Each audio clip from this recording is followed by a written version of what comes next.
Boa noite, telespectadores do Novo Canal. Bem-vindos a mais uma edição do Reis da Questão com o nosso convidado residente, o Dr. Duarte Graça. Doutor, agradeço uma vez mais a sua presença nos estúdios do Novo Canal. Obrigado. Doutor, traz-nos aqui dois temas. Vamos já entrar no primeiro tema, um tema, aliás, já tinha de alguma forma, tínhamos aflorado na semana passada, na edição do Reis da Questão, e que tem a ver com a aprovação da lei da morte medicamente assistida, mais conhecida por lei da eutanásia. Na altura, um processo...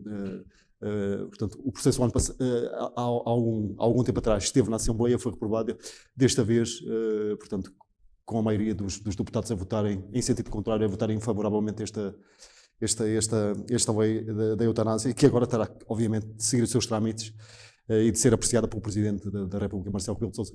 Mas relativamente a esta lei que foi aprovada, no fundo, ela reflete aquilo que os sentimentos portugueses ou tem uma perspectiva diferente? Antes de mais, boa noite a toda a gente. Eu acho que reflete, como tinha referido a semana passada, acho que reflete o pensamento maioritário na sociedade portuguesa, pelo menos a julgar por alguns poucos, mas que estudos de opinião, mas que de qualquer forma mostraram que, em geral, existe uma visão favorável.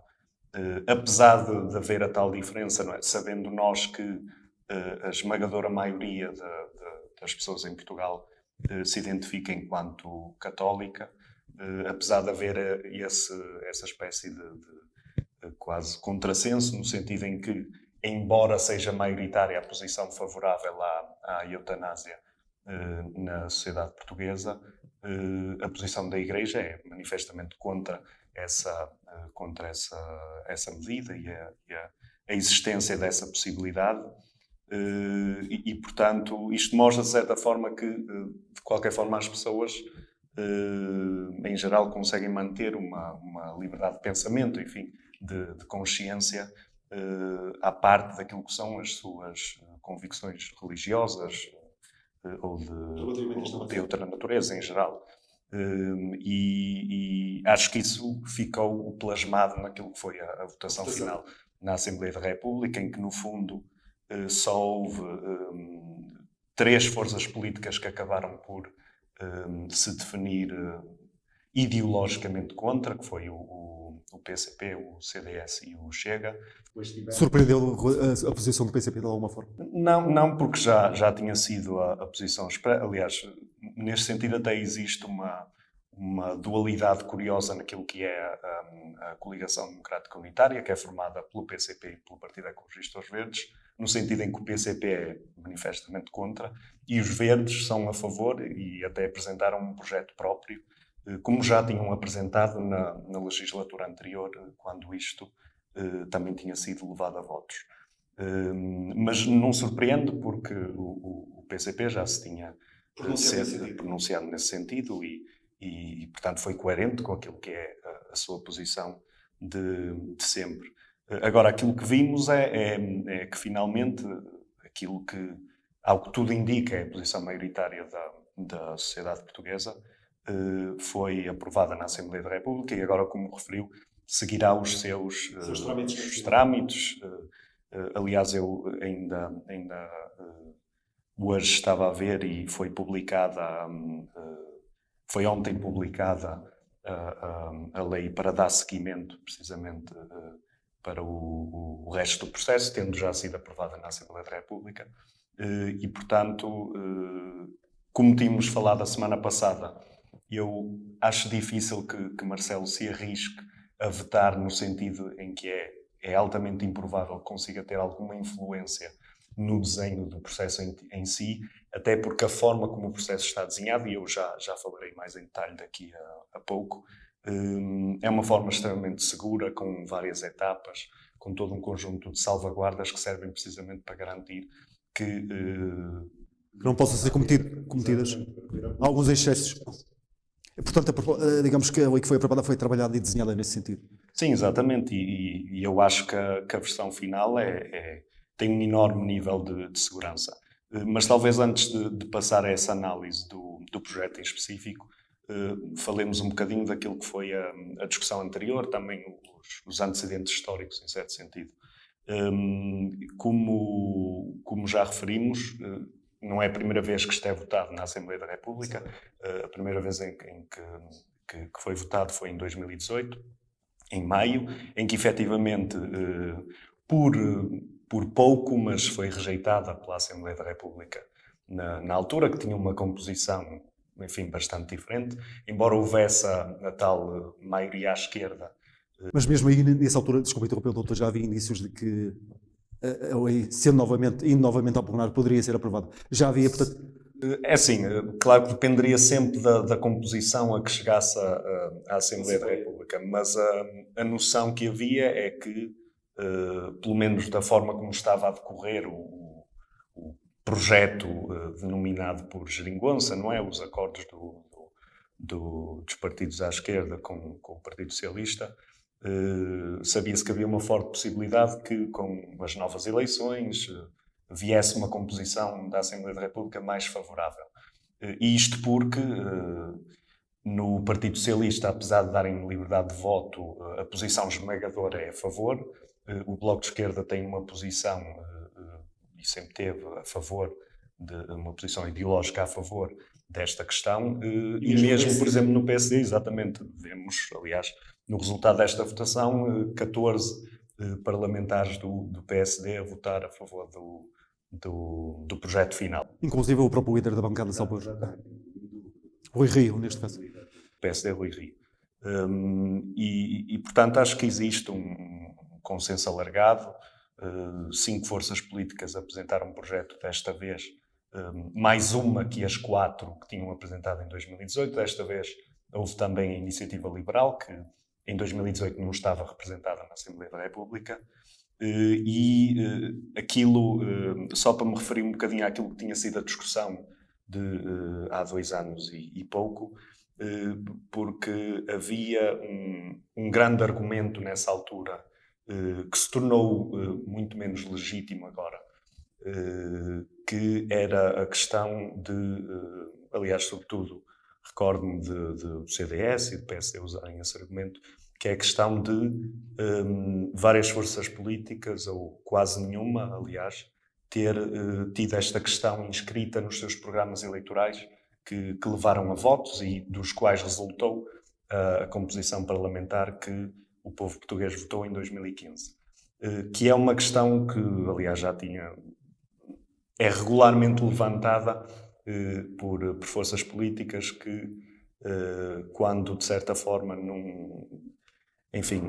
não querem entrar muito na discussão de substância e, portanto, usam este tipo de questões processuais que não têm grande relevância, no sentido em que isto é uma competência da Assembleia da República. Portanto, existe toda a legitimidade, quer do ponto de vista institucional, quer do ponto de vista democrático. Mas, doutor, antes de entrar, de prosseguir na sua análise, mas eu julgo que interessava saber, até mesmo para os nossos telespectadores, historicamente, e daquilo que conhece da lei, entende que esta lei de eutanásia, a lei da morte medicamente assistida, de alguma forma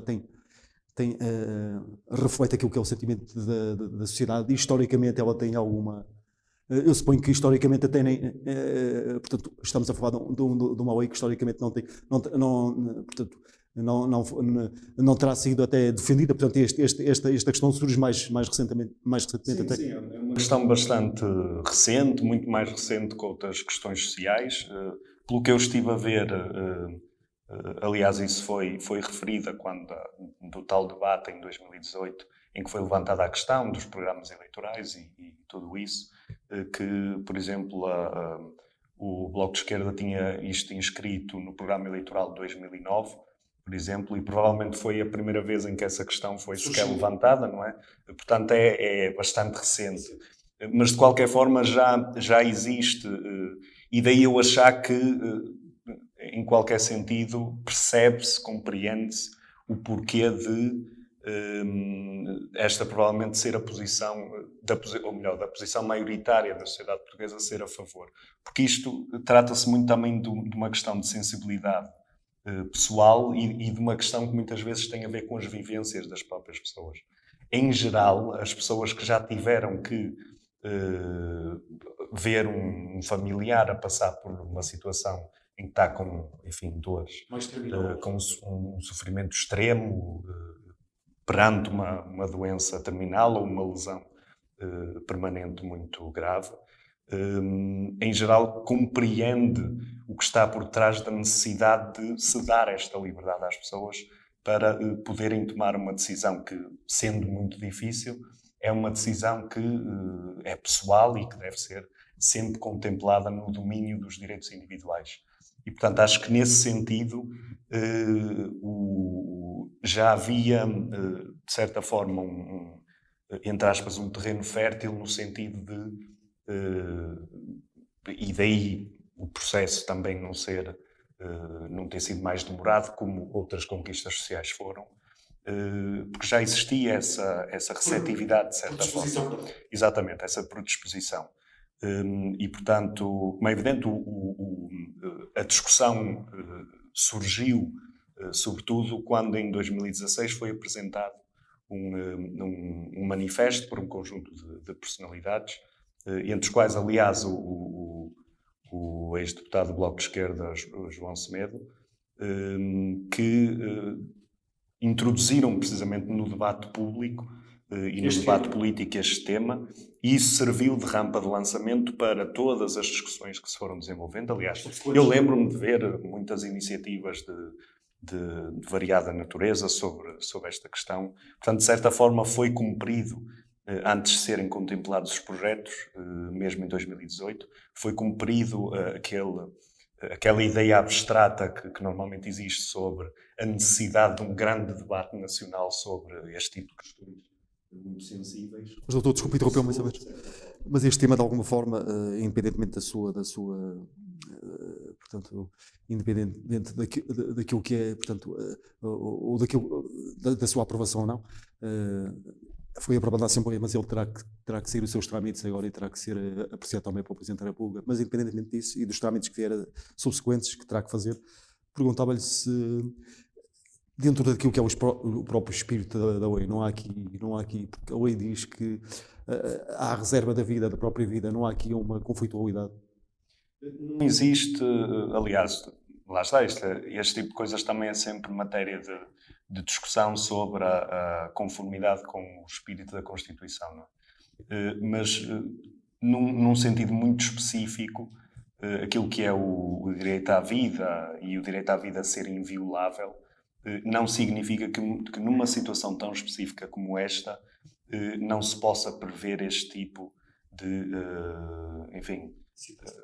situação quase de exceção, um momento muito particular de emergência, digamos, em que, enfim, o direito à vida continua a ser sempre reconhecido, mas em que também o direito à pessoa tomar a decisão de terminar a sua vida. Abre-se aqui uma exceção, digamos, doutor, só para determinadas situações. Mas não estaremos aqui perante uma caixa de Pandora?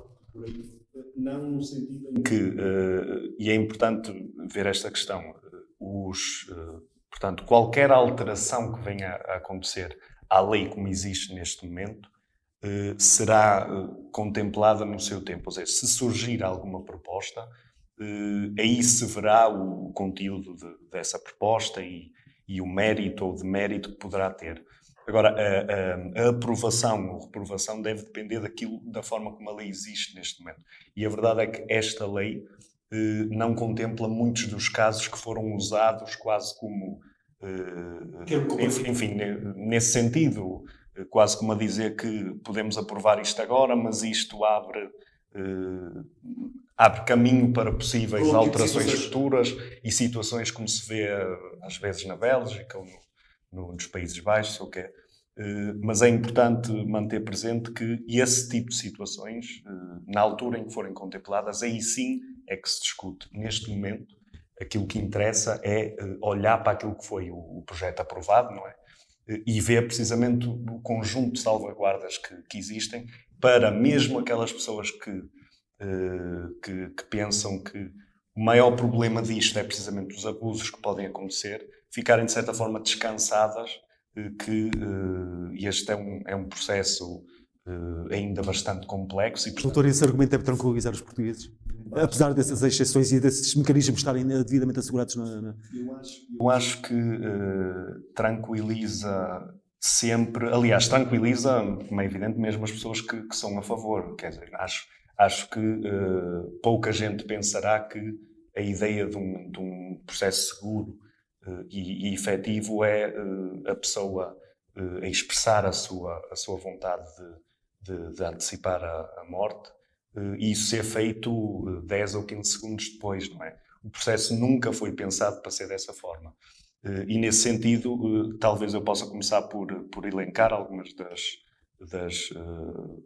coisas que estão previstas. Portanto, o processo começa sempre, e no artigo 2º da lei, como foi aprovada na versão final, é isso que expressa, começa sempre por decisão da própria pessoa, ou seja, isto não depende de outra pessoa. Tem que ser o próprio a dar o seu consentimento. Não depende de outra pessoa manifestar que aquela pessoa quer antecipar a morte, okay? É a própria pessoa que é a única responsável por dar início a este processo. Tem que ser maior de idade, e a sua vontade, como diz a própria lei, tem que ser atual e reiterada, ou seja, existe uma noção neste processo de atualidade da expressão desta vontade. Não é dizer, por exemplo, a pessoa há 5 anos atrás disse que queria antecipar a sua morte. Não, tem que ser algo. Tem que haver, portanto, tem que haver um processo reiterado, digamos. E tem que haver a expressão reiterada que a pessoa efetivamente quer antecipar a sua morte, e, como a própria lei diz, que é uma vontade séria, uma vontade livre e uma vontade esclarecida. Ou seja, no sentido em que tem que haver aqui a certeza de que a pessoa, aquilo que está a dizer é mesmo o que pretende comunicar, que está livre de qualquer tipo de pressões que a possam estar a forçar a avançar com o processo, e que está na posse de toda a informação que lhe permite tomar esta decisão de uma forma consciente. E, assim sendo, a pessoa tem que estar numa situação, como a própria lei indica, em que tem uma lesão definitiva extremamente grave, ou uma doença fatal e incurável, e naturalmente tem que estar num sofrimento extremo, e isso tem que ser, de certa forma, confirmado. E isto também, doutor, tem que ser devidamente ponderado por um técnico, neste caso, um médico, digamos, um médico ou vários, ou uma equipa, digamos. Sim, exatamente. E aí é que começa o processo. Portanto, o doente ou o paciente expressa esta vontade a um médico que a lei define, que passa a designar-se como médico orientador. Pode ser, por exemplo, o médico de família ou a pessoa da especialidade que está a acompanhar o paciente, e portanto, o doente comunica essa vontade a esse médico, que passa a ser o responsável por documentar todo o processo que decorre a partir daí. E, portanto, há um primeiro momento de avaliação que é da parte desse próprio médico. E é importante dizer que o momento em que o doente expressa essa vontade tem que ficar registado por escrito, essa vontade, que ou é assinada pela própria pessoa, ou, se a pessoa não puder, designa alguém que possa efetivamente assinar por ela, quase em jeito de procuração, digamos. E é importante referir já que esta pessoa, no caso do paciente não poder assinar por si próprio, esta pessoa que assina por orientação do paciente não pode ter nenhum tipo de benefício direto ou indireto que resulte da morte da pessoa. Ou seja, se com a morte da pessoa resultasse alguma vantagem patrimonial ou herança, por exemplo, para a pessoa que assina pelo paciente, não pode assinar. Portanto, até aqui existe esta salvaguarda. Mas depois deste primeiro momento em que o tal médico orientador, a pedido do paciente, começa o processo, faz uma avaliação de todas as circunstâncias e emite um parecer, que pode ser favorável, não é? Um parecer a indicar que, efetivamente, existem as condições para a pessoa tomar esta decisão e avançar com o processo, ou pode ser desfavorável, e se for desfavorável, o processo termina no momento. Exatamente. Doutor, antes de avançar um bocadinho, deixe-me só ouvi-lo, porque já percebi que o doutor conhece os mecanismos. Mas isto do ponto de vista médico, do ponto de vista técnico, isto não colide com algumas daquelas que são, por exemplo, a começar pela questão do juramento. E houve alguns médicos, quando foi a aprovação, isto vai conflituar com... E nesse sentido, até me dá a oportunidade para introduzir aquilo que é outra salvaguarda que existe aqui, que é precisamente do ponto de vista do profissional de saúde que está diretamente envolvido no processo. E nesse sentido, existe um artigo na lei que prevê que há o direito absoluto de objeção de consciência, ou seja, se o médico que é designado pelo paciente para ser o médico orientador de todo este processo achar que não está em condições para o fazer, seja por motivos de consciência, seja por motivo de convicções religiosas, o que é que seja, qualquer que seja a razão, que não tem que expressar diretamente, o médico pode-se retirar do processo até 24 horas antes da hora para que está marcada a efetivação da antecipação de morte. Portanto, existe essa salvaguarda também do ponto de vista do profissional de saúde, que se considerar que não quer fazer parte do processo, se pode retirar em toda a consciência e sem nenhum tipo de represálias, digamos. Portanto, efetivamente, os médicos que acabam por estar envolvidos no processo serão sempre pessoas que consideram que estão, de certa forma, que se consideram compatíveis com aquilo que está a acontecer ali e que respeitam, exatamente, e que respeitam o processo. Ou seja, já aqui a hipótese de algum tipo de abuso, quer num sentido, quer noutro, ou seja, quer no sentido de forçar o processo ou no sentido de atrasar o processo, elimina-se essa possibilidade porque as pessoas que efetivamente, por alguma razão, não concordam com o que se está ali a passar, podem se retirar e não há... Isto não poderá abrir aqui, ou fomentar aqui uma clivagem, uma crispação entre os próprios técnicos e os médicos que estão envolvidos no... Eu acho que não, no sentido em que, pelo menos em geral, aquilo a percepção que eu tenho é que de qualquer forma existe sempre, sobretudo por pessoas como, enfim, profissionais de saúde que estão sempre perante situações limite, enfim, situações em que observam grande sofrimento, observam famílias em sofrimento. Acho que existe sempre sensibilidade para perceber que cada pessoa tem as suas convicções e, portanto, essas não podem ser de nenhuma forma violadas. E, portanto, acho que, em geral, haverá sempre esse respeito. E, portanto, nesse sentido, aqui temos a certeza que as pessoas que estão efetivamente envolvidas, lá está, respeitam o processo, não é? E, portanto, depois daquilo que, com todas estas salvaguardas, se este médico orientador considerar que existem as condições para este processo avançar, informa o doente do seu parecer favorável, informa-o novamente daquilo que é a sua situação clínica, daquilo que são as opções que tem em termos de tratamentos, e a lei refere isto em específico, os cuidados paliativos a que pode ter acesso. Portanto, o paciente é mais uma vez informado de toda a sua situação. E isto em que sentido?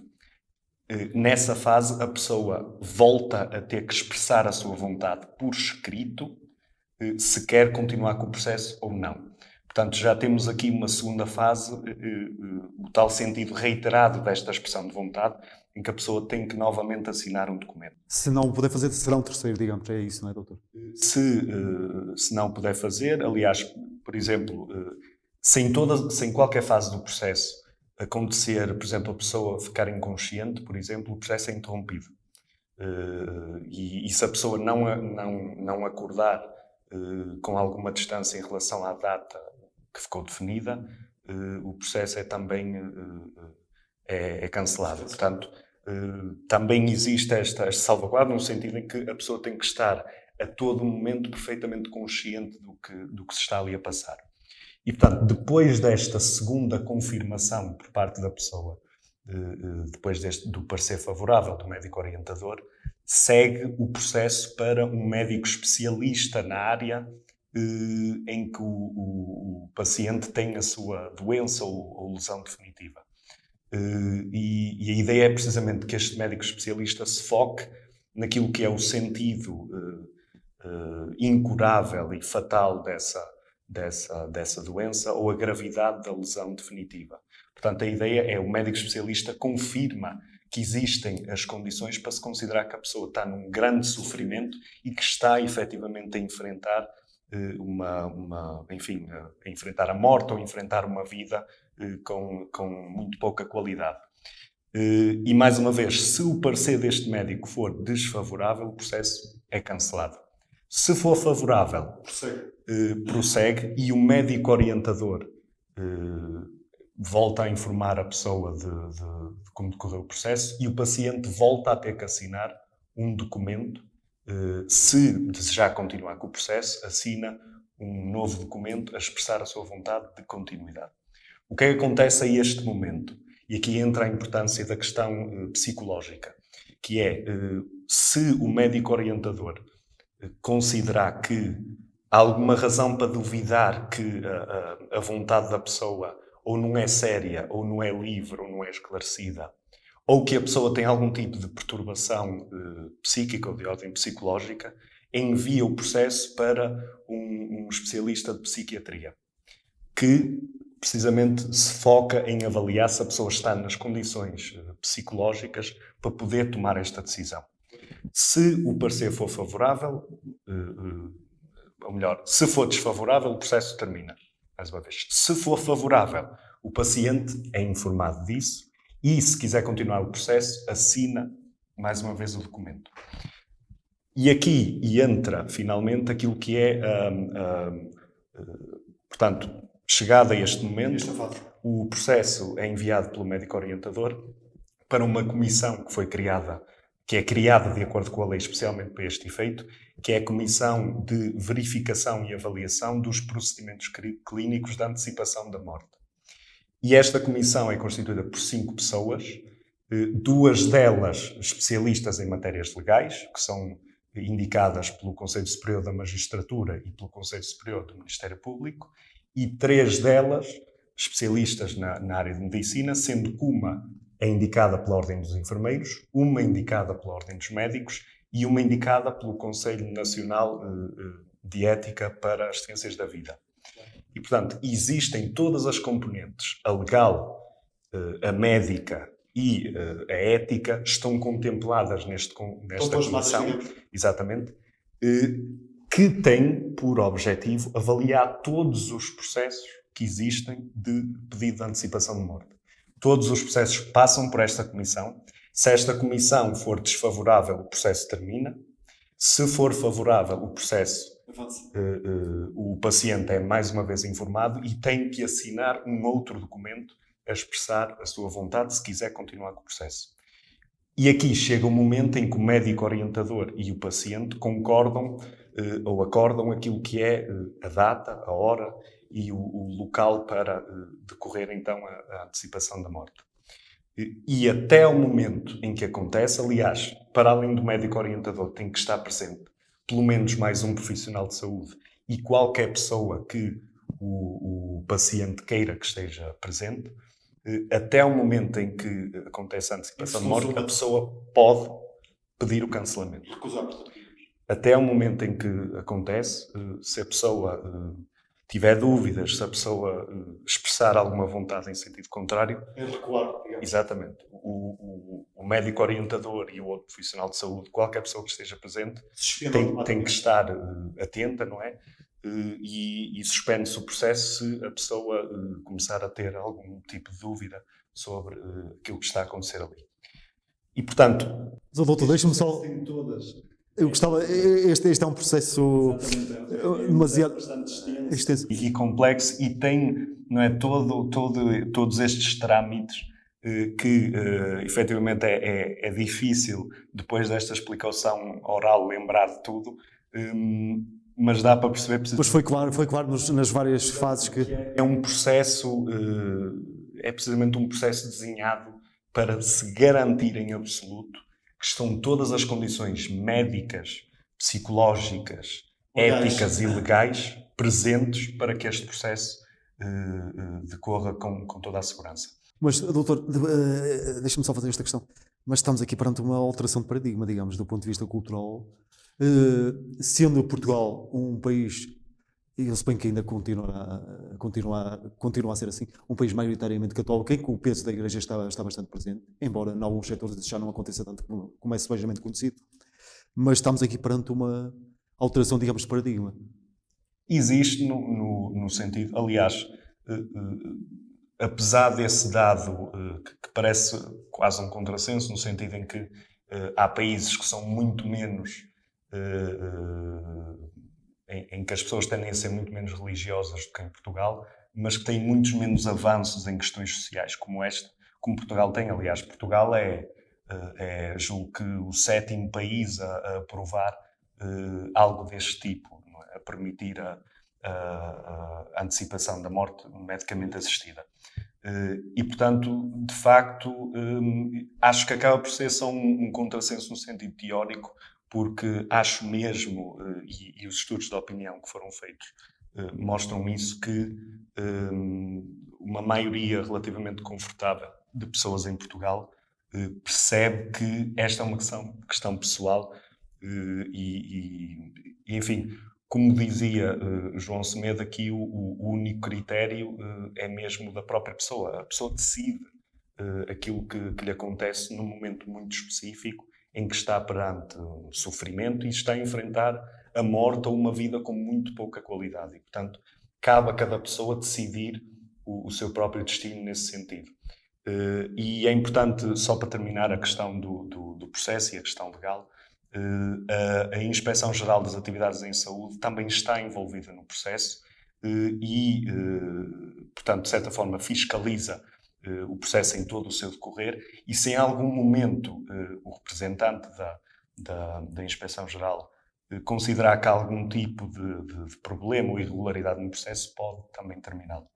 Portanto, vemos como existem, mais uma vez, vemos como existem todas as salvaguardas para garantir que é mesmo a vontade da pessoa que está a imperar aqui e que está tudo dentro do que a lei prevê.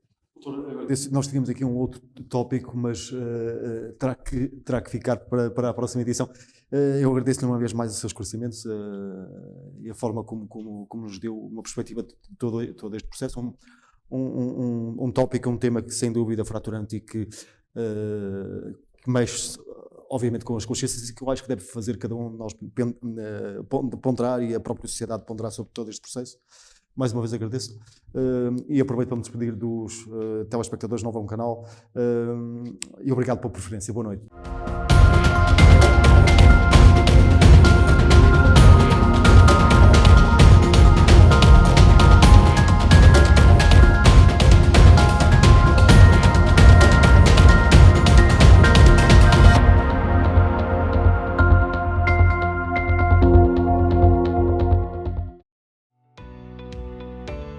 Novo Canal, sempre Novão, sempre seu.